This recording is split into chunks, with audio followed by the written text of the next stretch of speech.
Ketika kita saling berjauhan, jadi timbul yang namanya rindu. Ya. Ketika kita lagi marah-marahan, nanti jadi timbul yang namanya saling kasih sayang, saling memaafkan. Pokoknya kuncinya satu. Saya kasih tahu, setiap manusia itu punya kelebihan, punya kekurangan.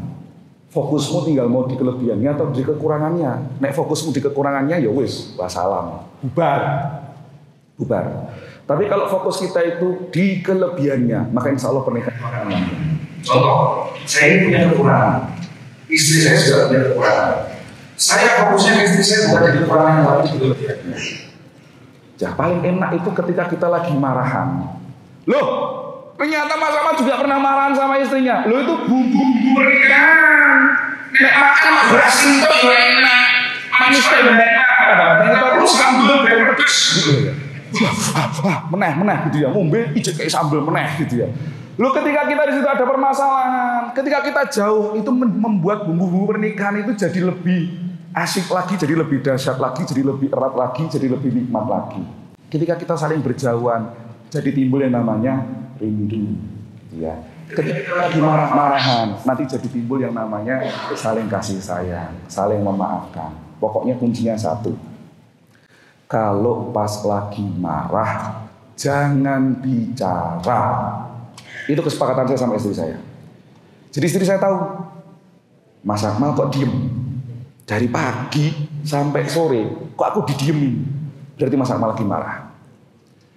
Kenapa saya diem? Kalau saya ngomong, saya takut yang keluar itu adalah kalimat-kalimat negatif.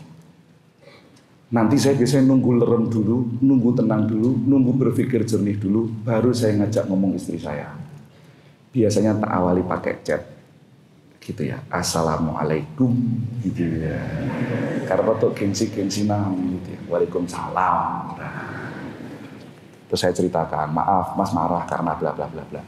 Tapi sebelum saya ngirim, ketika saya lagi kondisi emosi, tak taruh HP saya itu.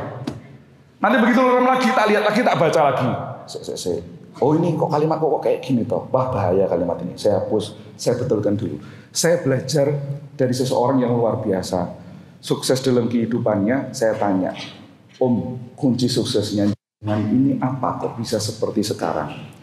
Beliau menjawab waktu itu. Jadi gini loh, Ma. Om itu ketika mau memutuskan sesuatu yang besar, keputusan yang besar, tidak langsung seketika itu Om putuskan saat itu juga. Karena Om takut kalau Om memutuskan karena hawa nafsu. Dari situ saya sadar, oh gitu. Jadi saya pakai jeda dulu, Ma. Ketika makanya saya akan menyampaikan sesuatu, ketika saya emosi, saya harus disitu kasih jeda dulu, biar hati saya tenang. Baru ketika sudah tenang, ngajak ngomong itu enak. Dan sumber permasalahan dalam rumah tangga itu paling banyak di komunikasi. Kalau komunikasinya berantakan, ya wes berantakan. Padahal Mas, kasih tahu besok kalau kamu berkeluarga, perempuan itu ketika ada masalah, penyelesaiannya cukup didengar. Kita jadi laki-laki itu harus menjadi pendengar yang baik. Nek perlu istilah kuping kita ini dipasangi kuping gajah. Ben sabar mendengarkan istri kita. Kok istri kita? Istrimu. Ketika curhat. Karena Mbak, saya dulu pernah buka jasa konsultasi psikologi. Lah iya, klien itu paling banyak mama, ibu-ibu gitu ya. Begitu sudah habis cerita panjang lebar pun Mas, kula pun lego gitu ya. Oh ya udah Bu, terus ditarik-tarik sama asisten saya. Lu kok bayar ngopo? Saya cerita membayar gitu ya.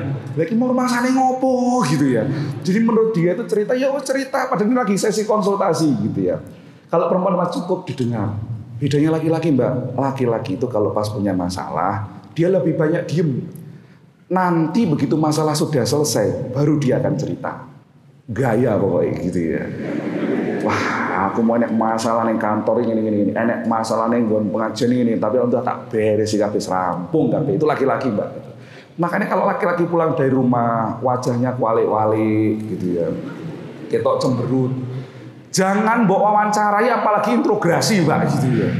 Mas, ada masalah. Enggak apa-apa. Lah ketok wajahmu Mas itu wale-wale koyo ngono.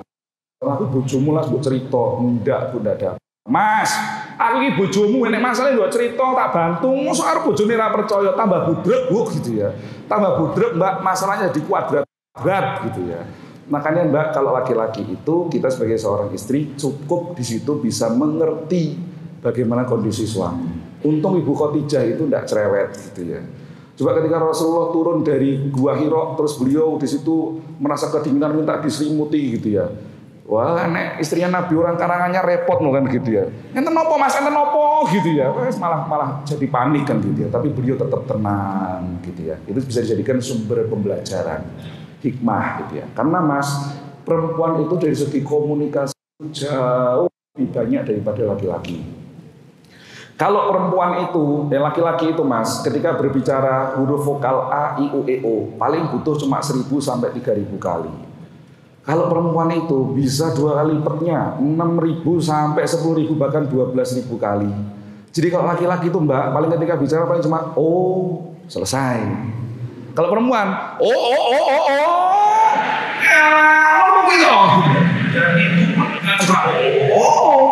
gerakan tubuhnya itu juga sama Mbak, lebih ekspresif gitu ya. Wah, naik cerita, wah, sama cucu gitu ya.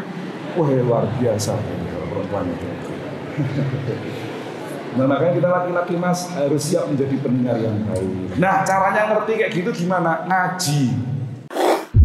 Klik apabila menyukai video ini dan subscribe untuk mendapatkan video terbaru dari Gemilang Pedia. Alhamdulillahi jazakumullahu khairan.